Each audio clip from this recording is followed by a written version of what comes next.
One of the absolute best things that Topps has ever done, at least in my opinion, was to release this particular set in 1954. And while the card I'm going to feature today may not be as famous or iconic as some of its brothers in this set, it is nevertheless a gorgeous card of a dynamic player with a compelling story to tell. What's up everybody, Alex here with a freshly brewed cup of coffee.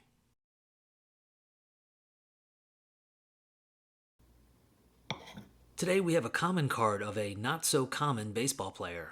A man who lived an incredibly eventful life, a man who contributed greatly to the game of baseball, a man who is immortalized here in this absolutely beautiful 1954 Topps card. It's the New York Yankees legend, Hank Bauer.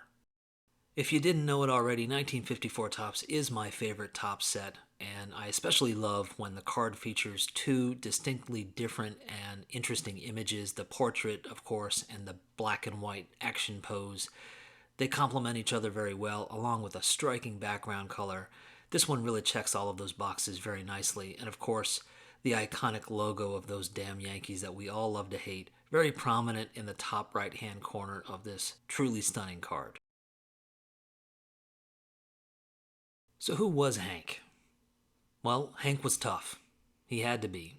His parents were immigrants from Austria-Hungary, and he was the youngest of 9 children. He often got into trouble in his neighborhood. His brother said he always came home with a bloody nose. He was repairing furnaces at a beer bottling plant when his brother got him a tryout in the minors. Hank loved baseball, and he set his sights on it. And then came Pearl Harbor. I have directed that all measures be taken for our defense, but always. He and his brother answered the call. Hank joined the Marine Corps in 1942 and was shipped off to the Pacific, where he survived bouts of malaria and combat. He earned 11 campaign ribbons, 2 Bronze Stars, 2 Purple Hearts, and the Navy Commendation Medal. After the Battle of Okinawa, he carried shrapnel in his back for the rest of his life, one of only 6 out of 64 Marines in his platoon to make it out alive. His brother wasn't so fortunate. He died in France in 1944. The war over, and in the Yankee farm system, Bauer would say hello to the friendly secretary who handed him his paychecks. For a year, that was all he said, hello. And for a year, she said hello back. Of course, something else was going on, so much more than just hello. Finally, Bauer asked her out, and she agreed. And in another year, they were married. So simple, and yet so wonderfully subtle and complex.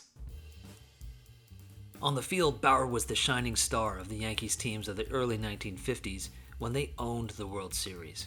He played on 7 World Series championship teams, and during the famed 5-year championship run, he batted .298 with an OPS over 800.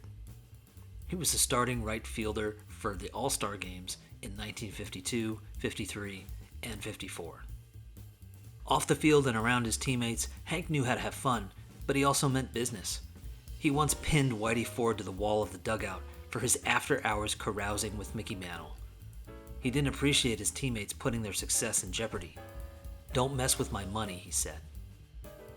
So yeah, Hank was tough. He had to be. An immigrant who stepped up when his team needed him, who stepped up when his country needed him.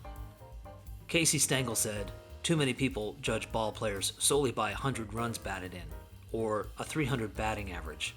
I like to judge my players in other ways," pointing at Bauer, like the guy who happens to do everything right in a tough situation.